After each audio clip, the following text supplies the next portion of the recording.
I'm a normal politician. I love a standing ovation, but you guys didn't come here to clap. You came here to hear from me, and I just want to say a few things. Now, first of all, we have some press in the background for the next 10 minutes here, so I have to be careful here. I don't want to give anything away for what I'm going to say tonight.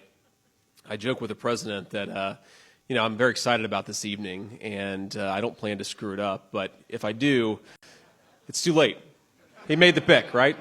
It's official now. We're going to get out there and try to fire up the crowd tonight and make the case, a very easy case to make, but an important case to make, that we have got to reelect President Donald J. Trump to the White House, right?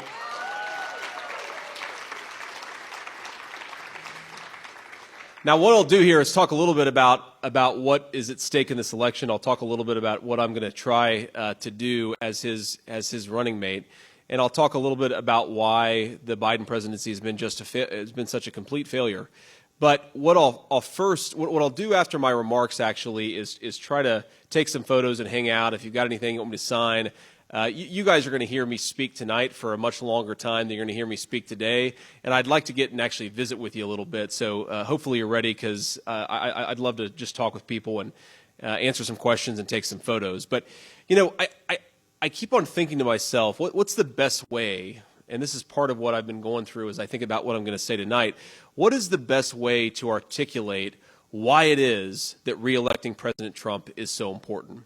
And there are all these different sort of spins that you could take on it. One is you could say, with apologies to our friends back there, the media has lied more aggressively and slanderously about a guy, and he keeps on coming through it. He keeps on persevering. He keeps on fighting. President Trump has taken everything that they've thrown at him, and he's come out stronger, and the country has come out better for his service. We should be grateful to him, and I know that all of us in this room absolutely are.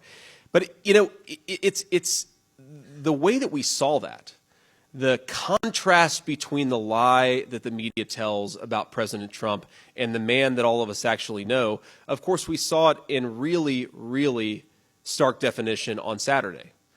Because I'm sure that all of you had a similar reaction to me. You see the video, your friends start telling you that, oh my God, they just shot the president.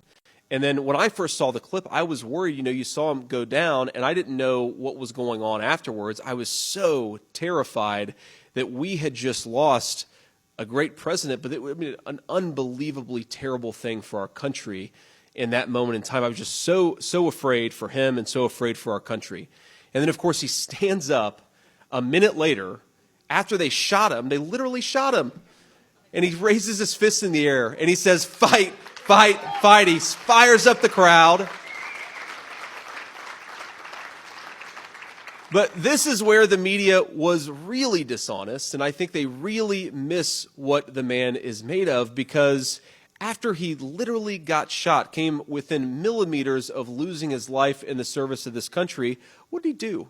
I remember what I did. I was pissed.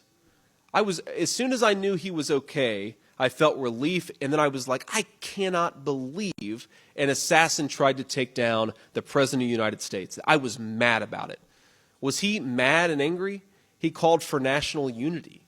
He called for calm. He showed leadership, my friends, that the media keeps on saying they want somebody to tone down the temperature. Well, Donald Trump got shot, and he toned down the temperature. That's what a real leader does.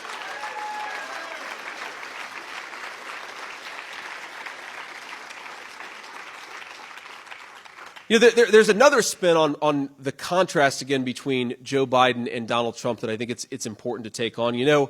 President Trump obviously is one of the most successful real estate executives in the history of our country. Of course, the Trump name became synonymous with luxury and with beauty in the real estate world.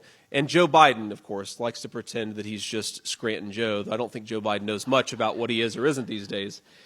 But, the guy who actually connects with working people in this country is not fake Scranton Joe. It's real President Donald Trump. Because they know that he has their best interests at heart.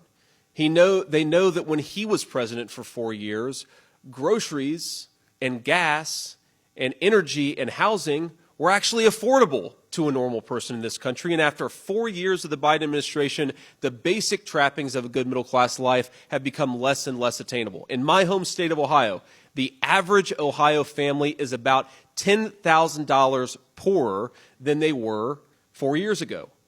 And of course, Ronald Reagan famously asked in a great debate, I think it was Jimmy Carter, he said, are you better off, he asked the American people in a debate with Jimmy Carter, I should say, are you better off than you were 4 years ago?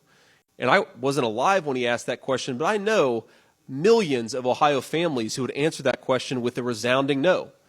And if you asked the opposite question, were you better off in 2019, in 2020 than you were in 2016, those same exact families would say, absolutely yes. It is time to go back to the leadership of Donald Trump. It is time to get rid of the corrupt Biden-Harris regime that has broken this country, that has ruined its reputation in the world, and most importantly has made a basic middle-class life less affordable for our citizens. Let's get rid of him, and let's bring Donald Trump back to the White House.